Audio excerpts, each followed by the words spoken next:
ko naman akla. Narito tayo ngayon upang matunghayan ang napakainit, nagbabaga at talaga namang usap-usapan at maraming pinaka-inaabangan na issue ni Ate Erica. Sa pagpapatuloy ng ating istorya ay nalaman nga na kaya palang malis si Ate Erica sa Kalingap. Ito ay dahil gusto na nilang magdirekta sa mga sponsors at ayaw na nilang padaanin ng pera sa mga Kalingap na nagpasikat kay Ate Erica. Hanggang ngayon, Silamay po.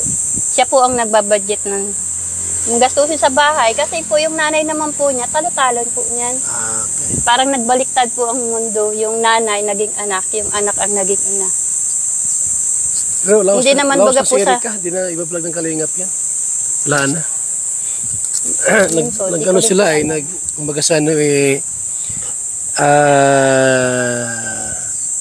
kumbaga sa ano yung nagdirekta sa sponsor. Bawal sa Kalingap yun na magdirect sa sponsor. Paano kung ayawan siya ni Jun paano na kung halimbawa ay ayawan na siya?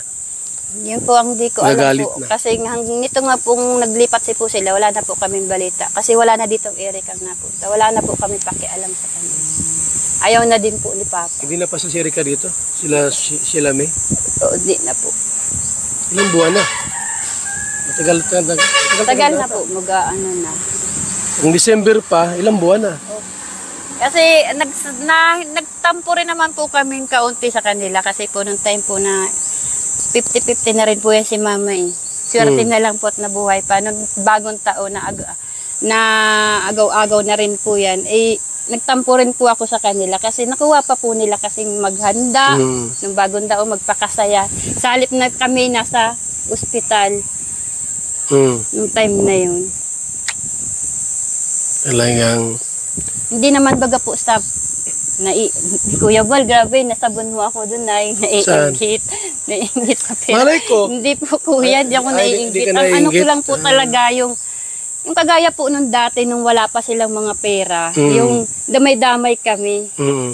Yung tulong-tulong kami pag ang Dati okay sila, no? Opo. Na maganda yung relasyon nyo. Ngayon po kasi Nung parang... nagkapera, iba na. Opo, yun po yung isinasama ko lang din po ng loob sa kanila. Dapat di sila nagbago. Kung sakali mang iniwan ang Kalingap, sana hindi ka iniwan. Iniwan kayo Hindi naman po kami kayo nag-aano sa iniwang kami. Yun na nga po kuya, yung pinapalabas ng mga ilaber na kami daw po ay natatakot na iniwan kami nila Erica dahil nawalan daw po kami ng sustento. Pinapaliwanag ko po sa inyo ilaber, hindi singkunduling, hindi yan si Erica sa aming nagpalamon. Wala kaming natatanggap dyan na sustento, sinasabi ninyo. Sa akin lang, halimbawa talagang desididong umalis sa Kalingap. Nilinaw nga dito ng tita ni Ate Erica at ni Sheila May na hindi totoo na nagbibigay pa ng sustento si Ate Erica sa kanyang dating pamilya na talaga naman nagaraga sa kanila kasi maraming bata sila. Wala daw itong katotohanan at gusto lang daw nila na mapabango ang pangalan ni Ate Erica. Bago. Kung sakali mang iniwan ang Kalingap, sana hindi ka iniwan. Iniwan kayo Hindi naman po kami kayo nag-aano sa iniwang kami. Yun na nga po kuya, yung pinapalabas ng mga ilaber na kami daw po ay natatakot na iniwan kami nila Erica dahil nawalan daw po kami ng sustento. Pinapaliwanag ko po sa inyo ilaber, hindi singkunduling, hindi yan si Erica sa aming nagpalamon. Wala kaming natatanggap dyan na sustento, sinasabi ninyo. Sa akin lang, halimbawa talagang desididong umalis sa Kalingap, sana isinama kayo sa pag-alis para matulungan kayo. Hindi ko na Sabi rin nga po daw, nasasabi. buwan-buwan binibigyan. Yan nga po yung masakit. Wala pala. Yan po yung gusto nilang palabasin na umano po yung lolo na naman nila. Gagawin na naman po nilang patanginan yung lolo nila para sumikat na naman sila. Para maniwala na naman po ang tao. Nung umpisa po, nagamit yung lolo. Kaya sabi po namin, tama na papa, hayaan na natin sila. Manluloko pala yon yung ginawa Ang nila. gusto ko po talaga, siyempre po nakakahiya lalabas ka ng bahay, parang hindi ka na proud sa sarili mo, iisip mo na po doon sa mga tao nakakakita sa iyo, gayang ka. Ano mensahe mo kay Erika? Ayan, naka-vlog tayo. Ano mensahe mo kay Erika? Kay Erika naman po, wala naman po akong sama ng loob dyan sa bata na yan. Kasi kung sa mabait naman po, mabait yung bata na yan. Matulungin din naman po yan. Kaso lang, nadala lang po nito ni ate niya. Kasi kaling magkasunduin ko kayo. Payag ka na magkasundo kayo doon sa kabila. Hindi na muna po, sir. Hindi muna? Hindi na muna, sir. Kasi ang gagawin ko, puntahan ko si Erika sa kasi sila may papuntahin ko dito. Para magkasundo Ayaw kayo. na rin po nung apo. Tay! Wala pong nagalit. Tay! Tay! Kung sakali tay na puntahan ko sila Erika, sila may para magkasundo kayo, payag ka? Ay, hindi na po. Umitawan ko na po sila. Yung ginawa sa akin ng ganyan ay parang nilapastangan nila ko ay. Ganun ba? Malalim ang sugat mo tay Ha? Hintay lang ang panahon. Pag nagbago sila, pero wala na sa akin. Bakit ay parang masamang loob sa papo mo? Eh, ikaw nang magsasabihan ng mukhang kwarta, ganyan.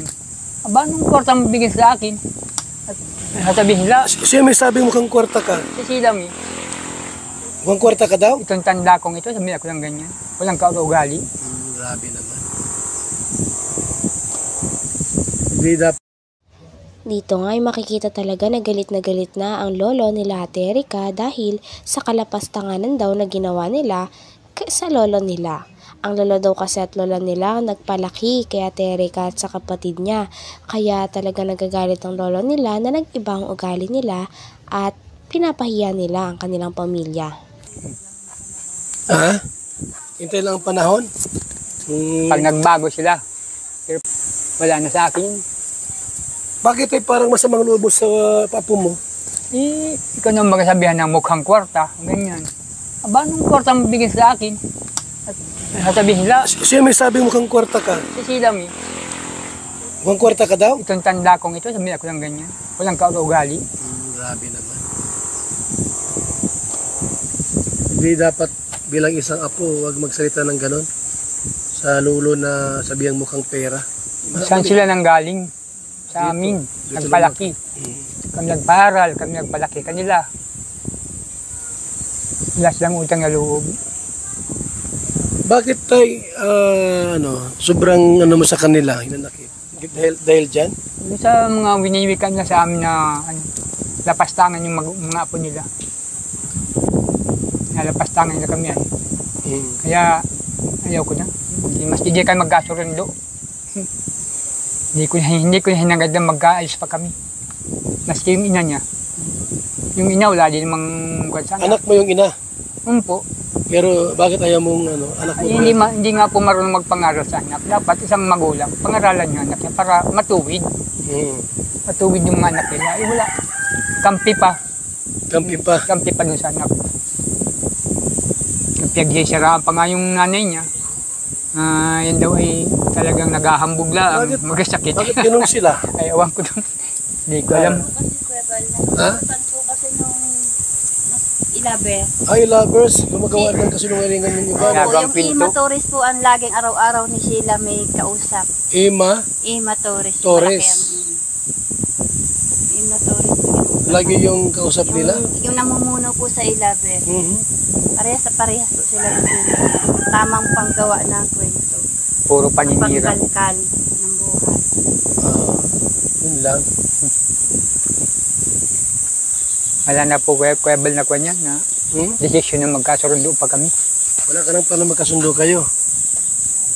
Ano kung patirahin ka sa bahay nilang bago? Ay, dito lang ako sa butukan. Hindi na magkita sa gayong mga klaseng tao.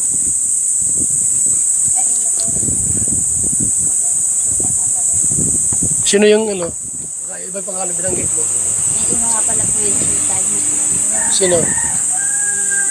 Wala kayang bibig. At pangalan mo? Baka nagkamali ka ng ano. Check, ano muna kung sino yan. At para matyak natin yung mga grupo.